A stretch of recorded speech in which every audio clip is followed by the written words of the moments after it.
Everyone, welcome back to my channel. আশা করি আপনারা সবাই ভালো আছেন। তো আজকে আমি করব বাসন্তী পোলাও। প্রথমে আমি একটু সাদা তেল দিয়ে দিচ্ছি, তারপর দিচ্ছি হচ্ছে ঘি।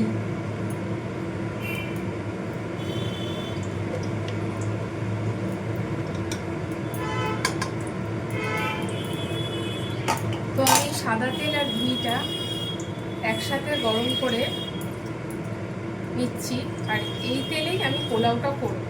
সাদা তেলে আর একটু ঘি গরম করলে আর সেই তেলে যদি আপনি পোলাও করেন, সেই পোলাওয়ের টেস্টটা দারুণ হয়। তো তেলটা গরম হয়ে গেছে, এবার আমি এক এক করে মশলাগুলো দিয়ে দেবো।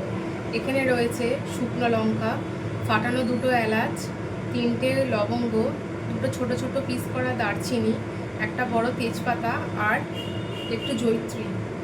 তো এগুলো আমি দিয়ে দিচ্ছি।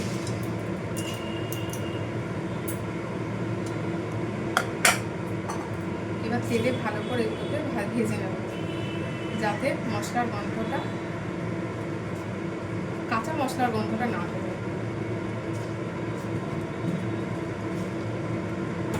ফ্রাই ফ্রেম করে নেব।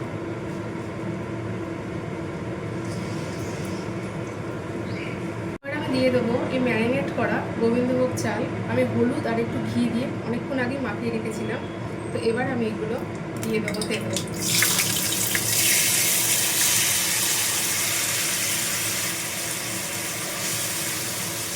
এবার এই তেলটার সাথে আমি এই চালটা একটু ভালো মতো আগে ভেজে নেব।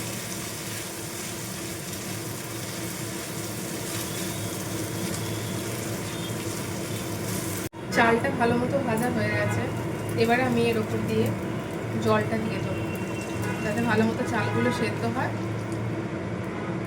আর ভালো মতো ফোটে।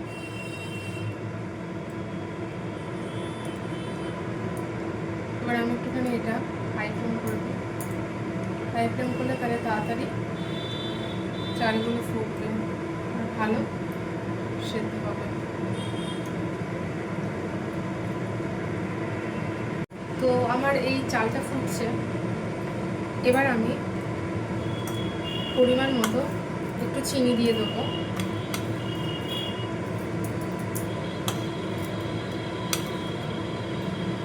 আর একটু নুন দিয়ে দেবো।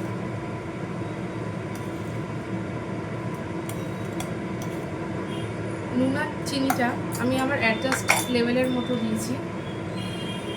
আপনারাও চিনি আর নুনটা আপনাদের অ্যাডজাস্ট লেভেলের মতো দেবেন। এখানে কি সবার মাপ এক হয় না, কেউ বেশি খায়, কেউ একটু কম খায়, চিনি বা নুন যেই স্বাদেই লোকে খায়। কিন্তু তাও দেখে নিতে হবে যে পরিমাণ যেন ঠিক থাকে চিনি আর নুনের। তো এবার এটা নাড়াচাড়া করছি। এবারে আমি কাজু বাদামের কুচোগুলো দিয়ে দেবো আর কিশমিশের কুচোগুলো দিয়ে দেবো। এবার নাড়াতে থাকবো। আমি কাজু বাদাম আর কিশমিশটা ভালোভাবে ধুয়ে বাটিতে রেখে দিচ্ছিলাম, এখানে কি গায়ে অনেক নোংরা টোংরা লেগে থাকে।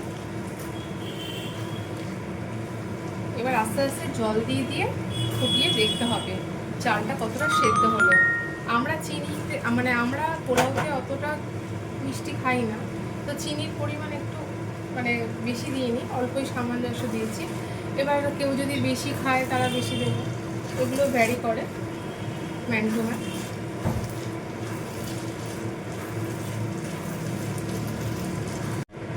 তো আমার বাসন্তী পোলাওটা একদম রেডি। এবার আমি একটা পাত্রে এটা সার্ভ করে দেবো। একদম হয়ে গেছে আমার বাসন্তী পোলাও।